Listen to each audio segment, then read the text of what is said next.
ആരാധനയ്ക്കേറ്റം യോഗ്യനായവനേ,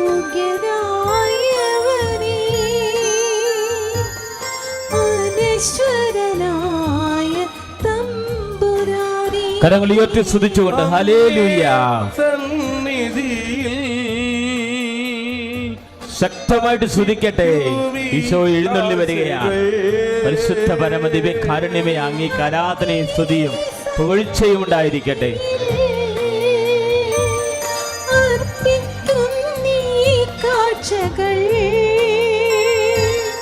അഭിരാമം ഞങ്ങൾ പാടാ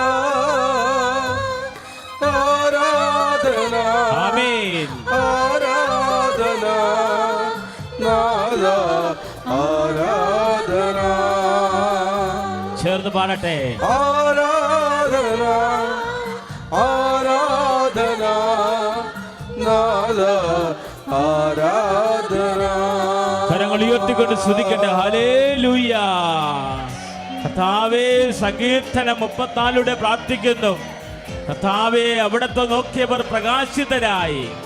സങ്കീർത്തനം 80 പ്രാർത്ഥിക്കുന്നു. കർത്താവേ, അങ്ങയുടെ മുഖം പ്രകാശിക്കുകയും ഞങ്ങൾ രക്ഷ പ്രാപിക്കേണ്ടതിന് ഈ തിരുവോസ്തിയിൽ കർത്താവേ, അങ്ങേ മുഖാമുഖം കാണാൻ യേശുവേ വിളിക്കട്ടെ. ഈ തിരുവോസ്തിയിൽ കർത്താവേ, അങ്ങേ കണ്ട് ഞങ്ങളുടെ സങ്കടങ്ങൾ പങ്കുവെക്കാൻ, ഞങ്ങളുടെ രോഗങ്ങൾ സമർപ്പിക്കാൻ, ഞങ്ങളുടെ മക്കളെ സമർപ്പിക്കാൻ ഞങ്ങളെ അനുഗ്രഹിക്കണമേ എന്ന് പ്രാർത്ഥിക്കട്ടെ. ഹല്ലേലൂയ. കരങ്ങൾ നീട്ടിപ്പാടാം.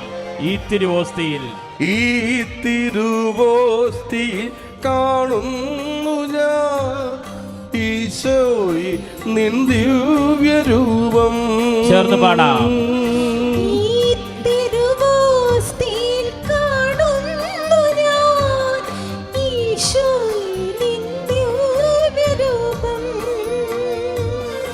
ഈ കൊച്ചു ജീവിതമേകുന്നു ഞാൻ ഈ ബലി വേദിയിലെന്നും.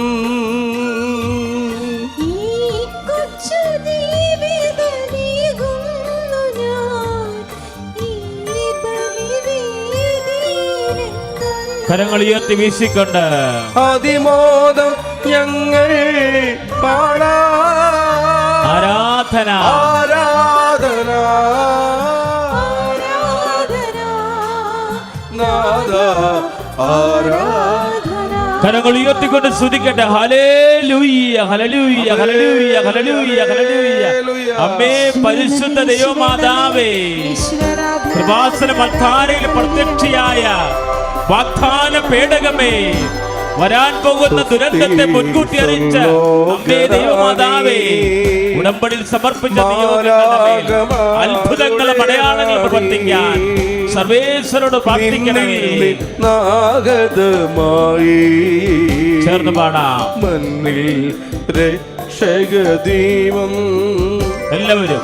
സുസ്തി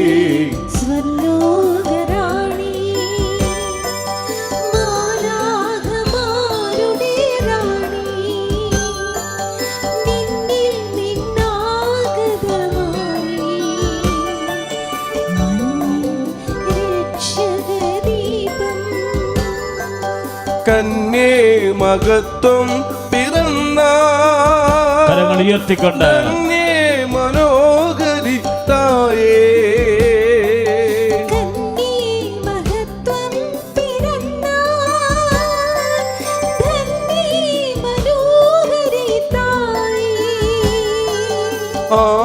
ആമോദമാതു നീ വെൽക രക്ഷാസുഖത്തിൻ ഉറവാ.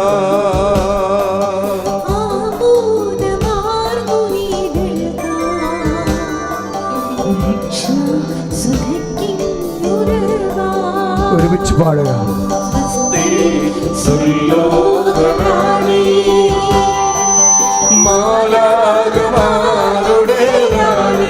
കരങ്ങൾ വീശിക്കൊണ്ട് നിന്നിൽ നിന്നാകരമായി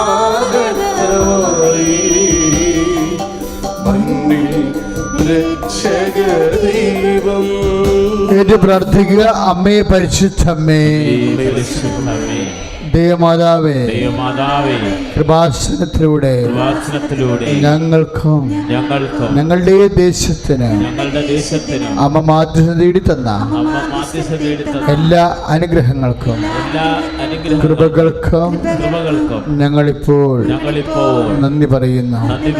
അമ്മേ പരിശുദ്ധമ്മേ ദേവമാതാവേ 2004 ഡിസംബർ 7-ാം തീയതി ഉച്ച കഴിഞ്ഞ് 2:30 കൃപാസനത്തിൽ സംഭവിച്ച അമ്മയുടെ പ്രത്യക്ഷപ്പെടലിനെ കുറിച്ച് തിരുസഭയ്ക്ക് സമർപ്പിച്ചിരിക്കുന്ന പഠനരേഖകളുടെ മേൽ വസ്തുനിഷ്ഠവും ദൈവശാസ്ത്ര വിധിപ്രകാരമുള്ളതുമായ അന്വേഷണ പഠനങ്ങൾ നടത്തി ആ പ്രത്യക്ഷപ്പെടലിലൂടെ പ്രകടമായ ദേവമാതാവിന്റെ പ്രത്യേക കരുതലും സംരക്ഷണവും വെളിപ്പെടുത്തുന്ന പീഡിതരുടെ ആശ്വാസം പ്രവാചകന്മാരുടെ രാജ്ഞിയും വാഗ്ദാനത്തിന്റെ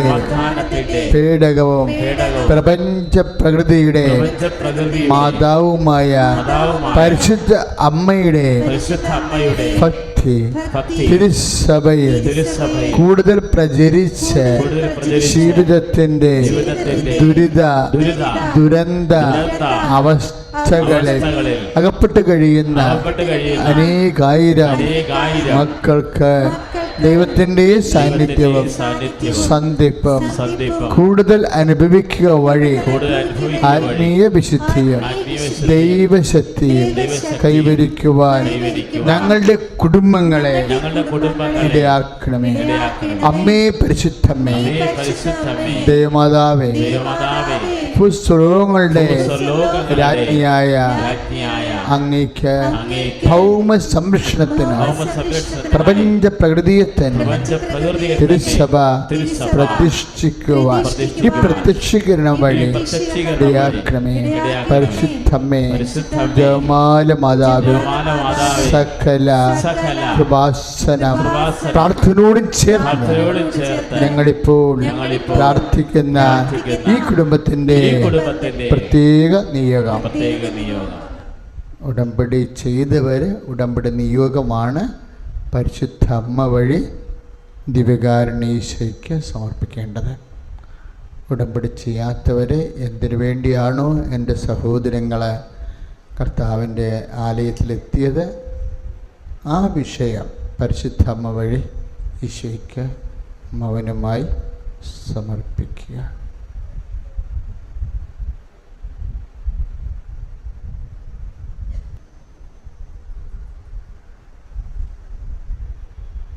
അമ്മയുടെ പ്രത്യക്ഷീകരണത്തിന്റെ ഈ അനുഗ്രഹവേളയിൽ ഞങ്ങൾക്ക് സാധിച്ചു തരുവാൻ കനിയണമേ.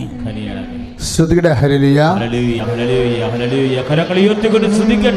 ഞങ്ങൾ നിന്മക്കളല്ലോ സമർപ്പിക്കട്ടെ. ഞങ്ങൾ നിന്മക്കളല്ലോ കരങ്ങൾ ഉയർത്തിക്കൊണ്ട് സ്തുതിക്കട്ടെ. അമ്മേ പരിശുദ്ധ ദേവമാതാവേ ഉടമ്പടി ചെയ്ത ഞങ്ങള് അങ്ങയുടെ മക്കളായ ഞങ്ങളുടെ ഉടമ്പടി സഭ എല്ലാ നിയോഗങ്ങളും ഏറ്റെടുക്കണമേ. ആമേൻ. എല്ലാവരും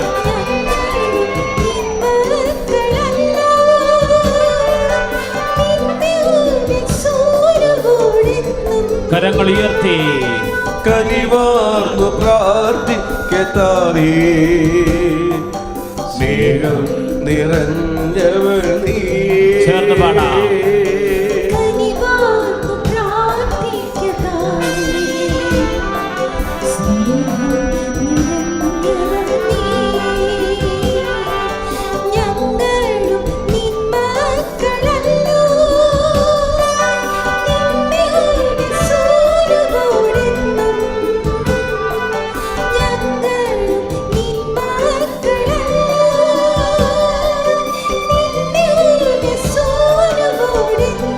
കരങ്ങൾ ഉയർത്തി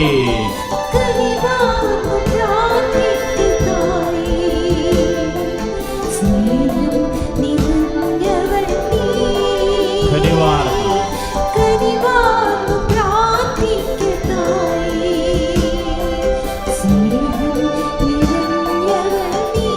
സ്തുതിയുടെ ഹല്ലേലൂയ. ഹല്ലേലൂയ. പരിശുദ്ധ ദൈവമാതാവേ,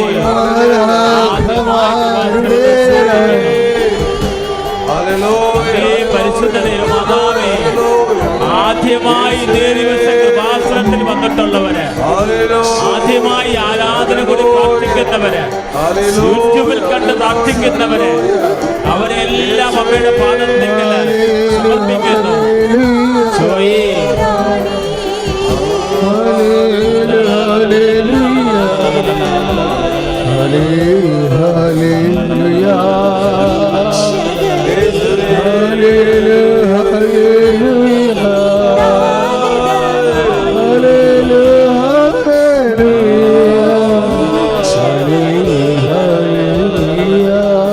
ഭാഷാപരത്തെ ശ്രദ്ധിക്കട്ടെ.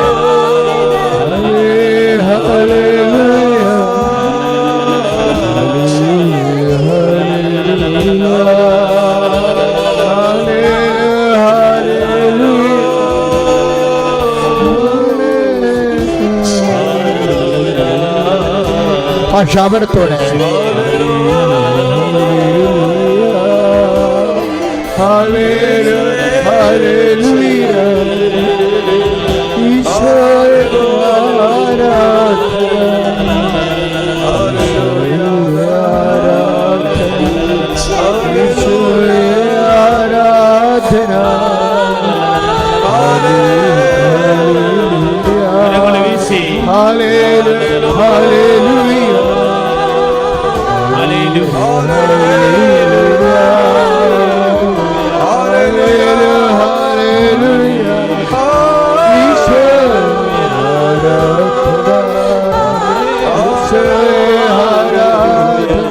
ഭാഷാപരത്തോടെ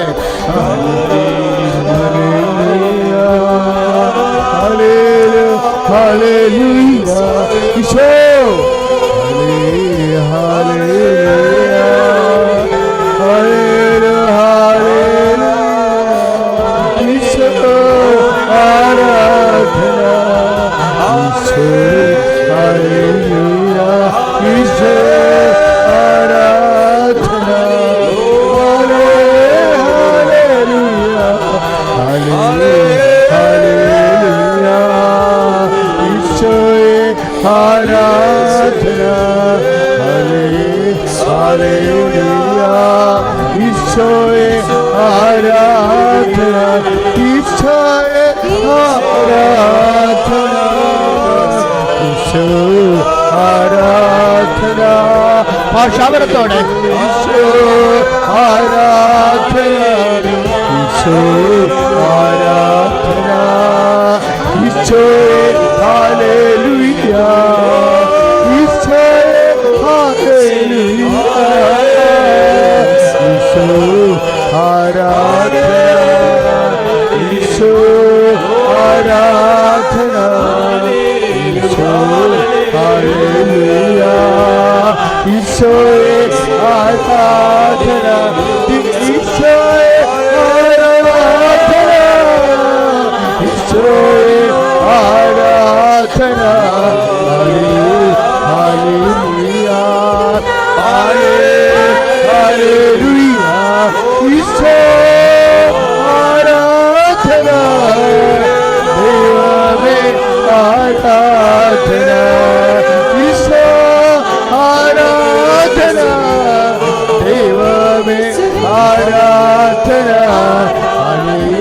ഹല്ലേലൂയ ഈശോയെ ആരാധന ശുദ്ധ ഹല്ലേലൂയ ഈശോയെ ആരാധന ദൈവമേ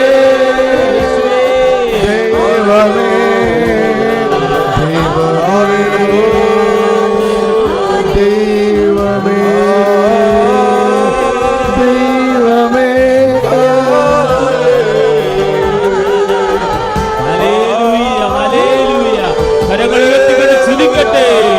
അതിശക്തമായി സ്തുതിക്കട്ടെ.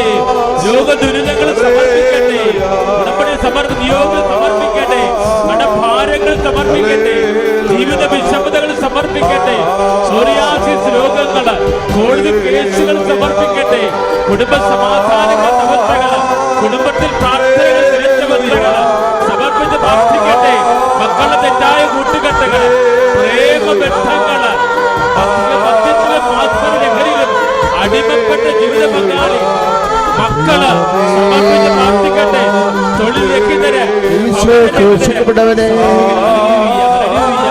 ഈശോ തിരുവിലാവിൽ മുറിവേറ്റവനെ, ഈശോ മുൾക്കിരീടം ചൂടിയവനെ, കർത്താവേ കരുണത്തോടുകൂടി, കർത്താവേ കരുണത്തോടുകൂടി, അങ്ങയുടെ അവകാശവും മുഖ്യമായ മക്കളോട് കരുണത്തോടുകൂടി.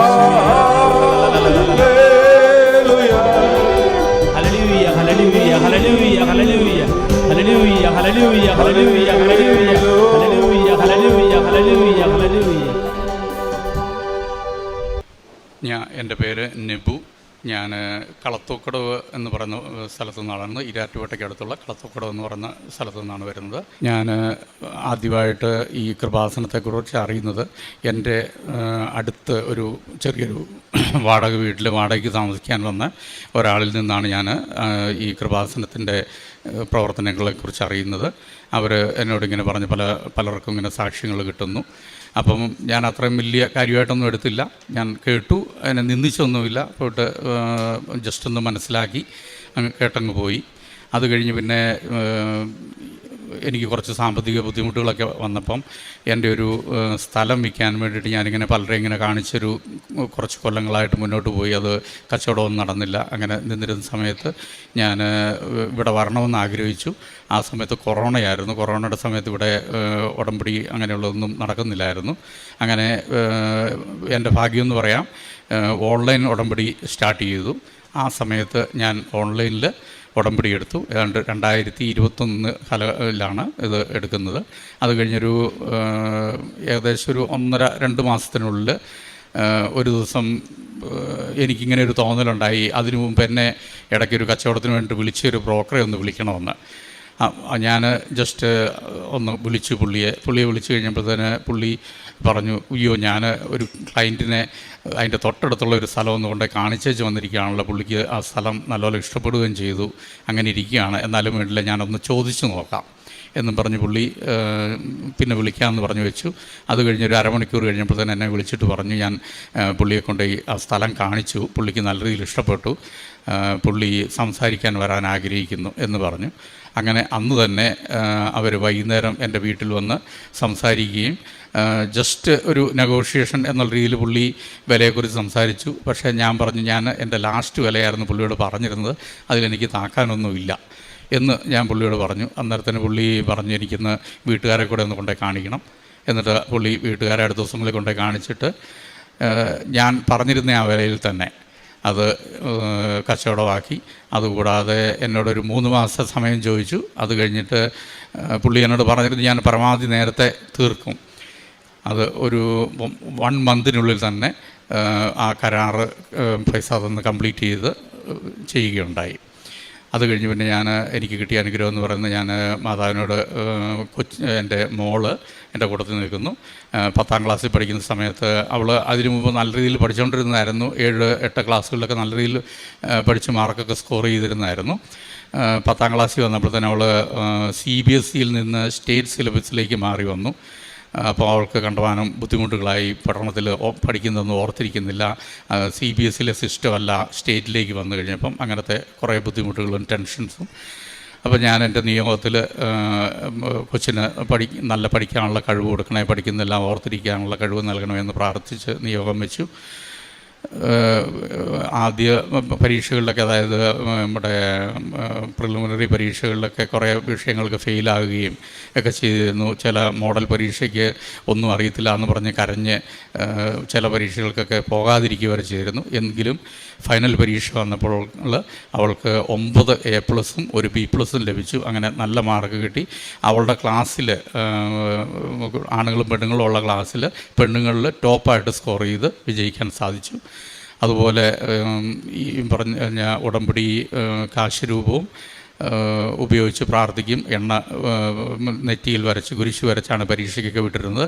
ആ പരീക്ഷയുടെ സമയത്ത് ഞാനും എൻ്റെ വൈഫും കൂടെ ഇരുന്ന് വീട്ടിലിരുന്ന് പ്രാർത്ഥിക്കുമായിരുന്നു മാതാവിനോട്. അപ്രത്യക്ഷണ പ്രാർത്ഥന ചൊല്ലി മാതാവ് എൻ്റെ കൊച്ചിൻ്റെ കൈ പിടിച്ച്, ടെൻഷനെല്ലാം മാറ്റി കൈ പിടിച്ച് പരീക്ഷ എഴുതിപ്പിക്കണമെന്ന്. അങ്ങനെ അവൾക്ക് +2 നല്ല മാർക്ക് കിട്ടി. ഞങ്ങൾ ആഗ്രഹിച്ച കോളേജിൽ BSc നഴ്സിങ്ങിന് അഡ്മിഷൻ ലഭിച്ചു. ഈവൻ ഈ അഡ്മിഷൻ്റെ സമയത്ത് തന്നെ ചെറിയൊരു ബുദ്ധിമുട്ടുണ്ടായി. ഞങ്ങൾ NRI കോട്ടയിലാണ്, ഞങ്ങളുടെ അടുത്തുള്ള കോളേജിൽ കിട്ടാൻ വേണ്ടിയിട്ട് NRI കോട്ടയിലാണ് ആപ്ലിക്കേഷൻ കൊടുത്തത്. അതിൻ്റെ ഒരു ഡോക്യുമെൻ്റ് വിദേശത്ത് നിന്ന് പറഞ്ഞുമായിരുന്നു. അത് അവിടെ നിന്ന് അയച്ചിട്ട് ഇവിടെ കിട്ടാൻ കാലതാമസം വന്നു. അത് ട്രേസ് ചെയ്യാൻ നോക്കിയിട്ട് ട്രേസ് ചെയ്യാനൊരു ഓപ്ഷനും കിട്ടുന്നില്ല.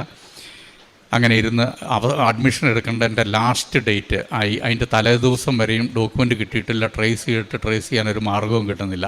അയച്ചിടത്ത് അന്വേഷിച്ചിട്ട് അവിടെ സംഗതി ഒരു ട്രാക്ക് ചെയ്യാനുള്ള ഓപ്ഷൻ കിട്ടുന്നില്ല. അവർക്ക് ഈ ഇന്ത്യയിൽ ആ ഡോക്യുമെൻ്റ് ഡെലിവറി ചെയ്യുന്നത് ആരാണെന്നുള്ള ഐഡിയ അവർക്കും കിട്ടുന്നില്ല. ഞാനിവിടെ എൻ്റെ സോഴ്സ് വെച്ച് പരമാവധി അന്വേഷിച്ചിട്ട് ഒരു വഴിയും കിട്ടുന്നില്ല. അങ്ങനെ എൻ്റെ അഡ്മിഷൻ എടുക്കേണ്ട ദിവസം ഒരു ബുധനാഴ്ചയായിരുന്നു. ആ ബുധനാഴ്ച ഞാൻ ഈ കൃപാസനത്തിൽ വന്ന് ഉടമ്പടി എടുത്ത് ഇതിൽ കാരുണ്യ പ്രവൃത്തിയായിട്ട് ഞാനും ഇവിടെ വന്ന് ഞാൻ കൊണ്ടുവന്ന് ഉടമ്പടി എടുപ്പിച്ച എൻ്റെ ഒരു സുഹൃത്തും കൂടെ ചേർന്ന് മെയിനായിട്ട് ഇനിഷ്യേറ്റീവ് എടുത്ത് ഇടവകയിൽ നിന്ന് ഇടവകയിൽ നിന്നും അതുപോലെ സമീപ പ്രദേശങ്ങളിലും പൊതിച്ചോറ് കളക്ട് ചെയ്തിട്ട് 4 അനാഥാലയങ്ങളിൽ കൊണ്ടുപോയി കൊടുക്കുന്നുണ്ട്.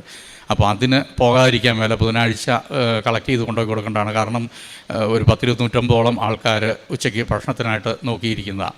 അപ്പോൾ അതിന് പോകാതിരിക്കാനും മേലെ അപ്പം ഞാൻ രാവിലെ ഇറങ്ങാൻ നേരം മാതാവിനോട് പ്രാർത്ഥിച്ചിട്ട് പോയി, മാതാവെ എനിക്കിത് പോകാതിരിക്കാൻ മേല, അന്വേഷിക്കാൻ പോകാൻ മാർഗവുമില്ല.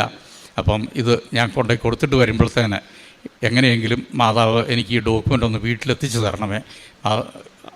അങ്ങനെ പ്രാർത്ഥിച്ചിട്ട് പോയി. ഞാൻ ഈ പൊതിച്ചോറും കൊണ്ടുപോയി 4ാമത്തെ സ്ഥലത്ത് കൊടുത്തിട്ട് അവിടെ നിന്ന് ബൗണ്ടറി കടന്ന് വെളിയിലോട്ട് ഇറങ്ങുമ്പോൾ എനിക്കൊരു SMS വന്നു, നിങ്ങളുടെ ഡോക്യുമെൻ്റ് വീട്ടിൽ ഡെലിവറി ചെയ്തിരിക്കുമെന്ന് പറഞ്ഞ്. അങ്ങനെ ഞാൻ പ്രാർത്ഥിച്ച് വീട്ടിലേക്ക് വിളിച്ചു കഴിഞ്ഞപ്പോൾ തന്നെ അവർ പറഞ്ഞു അങ്ങനെ ഒരു ഡോക്യുമെൻ്റ് എത്തിയിട്ടില്ല.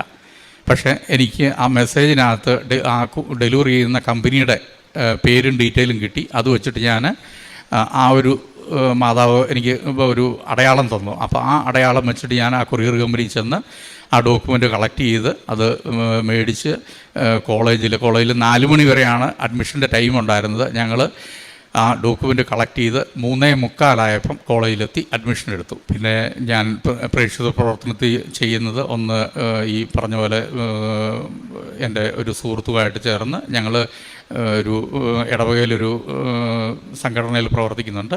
അപ്പോൾ അതിൻ്റെ ഒരു കെയർ ഓഫ് ആയിട്ട്, അതായത് കൂടുതൽ ഇത് കളക്ട് ചെയ്ത് കൊടുക്കാൻ സാധിക്കുന്നതിന് വേണ്ടിയിട്ടാണ് അതിൻ്റെ ഒരു കെയർ ഓഫ് വെച്ച് ഞങ്ങൾ ഇത് പൊതിച്ചോറ് കളക്ട് ചെയ്യുന്നത്. അങ്ങനെ പൊതിച്ചോറ് കളക്ട് ചെയ്ത് എല്ലാ ആഴ്ചയിലും എല്ലാ ബുധനാഴ്ചയും 4 അനാഥാലയങ്ങളിൽ എത്തിച്ചു കൊടുക്കുന്നു. അതുകൂടാതെ എൻ്റെ അടുത്തുള്ള ഒരു കിഡ്നി പേഷ്യൻ്റ്, ആ പേഷ്യൻറ്റിനെ റെഗുലറായിട്ട് അതായത് മാസത്തിൽ 1 വെച്ച് എല്ലാ ആദ്യത്തെ വ്യാഴാഴ്ചയും മെഡിക്കൽ കോളേജിൽ ചെക്കപ്പിന് പോകണം. അപ്പോൾ അതിന് വേണ്ടിയിട്ട് കൊണ്ടുപോകാറുണ്ട്. അതുകൂടാതെ ഇപ്പോൾ അവർക്ക് ഡയാലിസിസ് സ്റ്റാർട്ട് ചെയ്തു. ആഴ്ചയിൽ 2 ഡയാലിസിസ് വെച്ചാണ്, തിങ്കളും വ്യാഴവും. ആ ദിവസങ്ങളിൽ ഞാൻ അവരെ ഹോസ്പിറ്റലിൽ കൊണ്ടുപോകാനും തിരിച്ച് കൊണ്ടുവന്ന് വീട്ടിൽ വിടാനും പരമാവധി ശ്രമിക്കാറുണ്ട്. ഏതെങ്കിലും അസൗകര്യം ഉള്ളപ്പോൾ ഞാൻ എൻ്റെ 1-2 സുഹൃത്തുക്കളോട് പറഞ്ഞ് അവരെ കൊണ്ടും അങ്ങനെ അത് ഓൾട്ടർനേറ്റീവായിട്ട് ചെയ്യിക്കുന്നു. പിന്നെ എൻ്റെ സുഹൃത്തുക്കളിൽ നിന്നും അറിയാവുന്നവരിൽ നിന്നൊക്കെ അത്യാവശ്യം സാമ്പത്തിക സഹായമൊക്കെ മേടിച്ചു കൊടുക്കാൻ പറ്റുന്ന രീതിയിൽ പരിശ്രമിക്കുന്നുണ്ട്. പ്രാർത്ഥനാ ജീവിതത്തിൽ ഞാൻ അത്യാവശ്യം, അതായത് എൻ്റെ കൊച്ചിൻ്റെ ആദ്യ കുർബാനയുടെ ആ സമയം മുതൽ, അതിനു മുമ്പ് ഞാൻ അത്ര ഇങ്ങനെ ഒത്തിരി പള്ളിയിൽ പോകുന്ന ആളോ അങ്ങനെയൊന്നുമില്ല. അത്യാവശ്യം കാര്യങ്ങൾക്കൊക്കെ പോകും, അത്യാവശ്യം കാര്യങ്ങൾക്കൊക്കെ ഇടപെടും. ആ ഒരു രീതി അത്യാവശ്യം കമ്മിറ്റിയിലൊക്കെ ഉണ്ടായിരുന്നു, അങ്ങനെയൊക്കെ ഉള്ളതേ ഉണ്ടായിരുന്നുള്ളൂ. അത് കഴിഞ്ഞ് എൻ്റെ കൊച്ചിൻ്റെ ആദ്യ കുർബാനയുടെ ആ സമയം മുതൽ ഞാനും കൊച്ചും എല്ലാ ദിവസവും പള്ളിയിൽ പോകും, പ്രാർത്ഥിക്കുമായിരുന്നു. അത് കഴിഞ്ഞ് ഉടമ്പടി എടുത്ത് അത് കഴിഞ്ഞപ്പോഴത്തേന് അതുമായിട്ട് കൂടുതൽ അടുക്കാൻ സാധിച്ചു. പള്ളിയായിട്ട് ഓരോ കാര്യങ്ങൾ പ്രവർത്തനങ്ങളിലും പിന്നെ ബൈബിള് വായിക്കുന്നത്. അപ്പം ഞാൻ അത്യാവശ്യം കുറച്ചൊക്കെ വായിക്കും എന്നൊക്കെ ഉണ്ടായിരുന്നുള്ളൂ. ഉടമ്പടി എടുത്ത് മുന്നോട്ട് പോകാൻ തുടങ്ങിയ പിന്നീട് റെഗുലറായിട്ട് ഞാൻ സങ്കീർത്തനത്തിൻ്റെ ഒരു 4-5 അധ്യായങ്ങൾ, സെലക്ട് ചെയ്ത കുറച്ച് അധ്യായങ്ങൾ അങ്ങനെ വായിക്കും. അതുകൂടാതെ അരമണിക്കൂറോളം മറ്റുള്ള ഭാഗങ്ങളിൽ നിന്നും വായിക്കാൻ ശ്രമിക്കാറുണ്ട്. അതുപോലെ തന്നെ എനിക്ക് വേറൊരു അനുഗ്രഹം മാതാവിൽ നിന്ന് ലഭിച്ചത്, ഞാൻ എൻ്റെ സ്ഥലത്തിനോട് ചേർന്നുള്ള ഒരു സ്ഥലത്തിന് വേറൊരു പ്രോജക്റ്റുമായിട്ട് ബന്ധപ്പെട്ട് ഒരു 5 ലക്ഷം രൂപ അഡ്വാൻസ് കൊടുത്തിരുന്നു. ആ അഡ്വാൻസ് കൊടുത്തു കഴിഞ്ഞിട്ട് അത് വേറൊരു പ്രോജക്റ്റ് ആയിട്ട് ബന്ധപ്പെട്ടായിരുന്നു കൊടുത്തത്. അവസാനം ആ പ്രോജക്റ്റ് നടക്കാതെ വന്നു. അങ്ങനെ നടക്കാതെ വന്നു കഴിഞ്ഞപ്പോൾ തന്നെ ആ പൈസ എനിക്ക് അവിടെ പെട്ടുപോയി. എനിക്കത് 75 ലക്ഷം രൂപയുടെ ഒരു ലാൻഡ് ഡീലായിരുന്നു. അപ്പോൾ അത് ഒരു തരത്തിലും എനിക്ക് കവർ ചെയ്ത് മേടിച്ചെടുക്കാൻ പറ്റുന്നതല്ലായിരുന്നു. അപ്പോൾ അങ്ങനെ വന്നപ്പോൾ തന്നെ ആ പൈസ അവിടെ പെട്ടുപോയി. അപ്പോൾ ഞാൻ ഉടമസ്ഥനോട് ഒരു 6 മാസം ഒരു കൊല്ലം കഴിഞ്ഞ് കഴിയുമ്പോൾ തന്നെ അത് നടക്കുന്നില്ലല്ലോ, അപ്പം എങ്ങനെയാണ് ഒരു മാർഗം കാണുന്നില്ല. അത് ഏകദേശം ഒരു, അതായത് ആ കരാറ് 6 മാസം ഒരു കൊല്ലം കഴിഞ്ഞ്, കരാറ് 6 മാസം ഒരു കൊല്ലം കഴിഞ്ഞപ്പോൾ തന്നെ നടക്കാതെ പോയി. അത് കഴിഞ്ഞപ്പോഴാണ് ഞാൻ പുള്ളിയോട് പൈസ തിരിച്ചു തരുന്നതിനെക്കുറിച്ച് ചോദിക്കുന്നത്. അപ്പം പുള്ളി അന്നേരം പറഞ്ഞു, ഞാൻ ആ ഫണ്ട് അതെവിടെ എടുത്ത് ചിലവ് ചെയ്തത്, ഓപ്ഷൻ ഇല്ല, എൻ്റെ കയ്യിൽ ഫണ്ടില്ല എന്നൊക്കെ പറഞ്ഞിരുന്നു. അങ്ങനെ ഇരുന്നപ്പോഴത്തേന് ഞാൻ അത് അങ്ങനെ കടന്ന് ഒരു 2-3 കൊല്ലം കടന്നുപോയി. അത് കഴിഞ്ഞ് ഞാൻ ഒരു പ്രാവശ്യം ഉടമ്പടി പുതുക്കിയപ്പം എൻ്റെ നിയോഗത്തിനകത്ത് ഞാനിങ്ങനെ എഴുതി, ആ പൈസ ഞാൻ അങ്ങോട്ട് ചോദിക്കുക. അതായത് എനിക്ക് പുള്ളിയെ പിണക്കാനും ആഗ്രഹമില്ല, കാരണം പുള്ളി വളരെ സൗമ്യമായിട്ടാണ് ഡീലിനകത്തെല്ലാം ഇടപെട്ടതും കാര്യങ്ങൾ പറയുന്നതും ചെയ്യുന്നതുമല്ല. അതുകൊണ്ട് പുള്ളി ഒരു പിണക്കുന്ന ഒരു രീതിയിലേക്ക് പോകാൻ എനിക്ക് താല്പര്യമില്ല. കാരണം എൻ്റെ ഒരു സുഹൃത്ത് വക്കീൽ എന്നോട് പറഞ്ഞായിരുന്നാണ്ട് 3 കൊല്ലം കഴിഞ്ഞ് കഴിഞ്ഞാൽ അത് നമ്മളൊരു കേസ് ഫയൽ ചെയ്ത് വെച്ചില്ലെങ്കിൽ ആ പൈസ കിട്ടാൻ നമുക്ക് ബാധ്യത ഇല്ലാതെ പോകും. അപ്പം അങ്ങനെ ഒരു കേസ് ഫയൽ ചെയ്യാൻ ഞാൻ പോയില്ല. കാരണം ഞാൻ മാതാവിനോട് പ്രാർത്ഥിച്ച് ഉടമ്പടി നിയമത്തിലെഴുതി എങ്ങനെയെങ്കിലും ആ പൈസ ഞാൻ അങ്ങോട്ട് ചോദിക്കാതെ തന്നെ, ഞാൻ ചോദിച്ച് പുള്ളിയെ ഒരു മുഷിപ്പിക്കാതെ പുള്ളി ഇങ്ങോട്ട് വിളിച്ച് എനിക്കതൊന്ന് തരാനുള്ളൊരു കൃപ ഉണ്ടാകണമെന്നും പറഞ്ഞ് ഞാൻ ഒരു ഉടമ്പടി പുതുക്കുന്ന സമയത്ത് എഴുതിയിട്ടു. ആ എഴുതിയിട്ടൊരു ഏകദേശം 1 മാസം കഴിഞ്ഞപ്പം ഒരു ദിവസം ഞാൻ പള്ളിയിൽ പോയി വന്നപ്പോൾ എൻ്റെ ഫോണിലൊരു മിസ് കോൾ കിടക്കുന്നു. ഞാൻ അത് തിരിച്ചു വിളിച്ചു കഴിയുമ്പോഴത്തേനും പുള്ളി എന്നോട് പറഞ്ഞു, എൻ്റെ അടുത്തൊരു 2 ലക്ഷം രൂപ വന്നിട്ടുണ്ട്. ഇപ്പം 4 കൊല്ലമായില്ലേ നമ്മൾ ഇത് വെച്ചിട്ട്, എഗ്രിമെൻറ്റ് വെച്ചിട്ട്, അത് നടക്കുന്ന ലക്ഷണമില്ലല്ലോ. അപ്പം ഞാൻ എൻ്റെ ഇച്ചിരി പൈസ വന്നിട്ടുണ്ട്, അങ്ങ് തിരിച്ചു തരാം എന്നും പറഞ്ഞ് അങ്ങനെ പുള്ളി എനിക്ക് 2 ലക്ഷം രൂപ തന്നു. അത് കഴിഞ്ഞ് പിന്നെ ഒരു കുറച്ചൊരു 2-3 മാസം 3-4 മാസം കൂടെ കഴിഞ്ഞ് കഴിയുമ്പോഴത്തേന് വീണ്ടും എനിക്ക് പുള്ളി തന്നെ ഇങ്ങോട്ട് വിളിച്ചിട്ട് എൻ്റെ കയ്യിലൊരു 2.5 ലക്ഷം രൂപ അവിടെ വന്നിട്ടുണ്ട്, ഞാൻ അതും ഇപ്പം വരുവാണെങ്കിൽ തിരിച്ചു തരാം എന്ന് പറഞ്ഞ് അങ്ങനെ ഞാൻ ആ 2 പൈസകളും സന്തോഷത്തോടെ പോയി മേടിച്ചു. പിന്നെ പുള്ളി എന്നോട് പറഞ്ഞു, ബാക്കി ഒരു 50,000 ഉള്ളത് ഞാനിങ്ങനെ ബ്രോക്കറിന് കൊടുത്തതാണ്, അപ്പോൾ ഞാൻ ബ്രോക്കറിനോട് പറയാം, എങ്ങനെയെങ്കിലും നിശ്ചയമുള്ളതുകൊണ്ടായിട്ട് തരാൻ വേണ്ടിയിട്ട് അവരോട് പറയാം എന്ന് പറഞ്ഞു.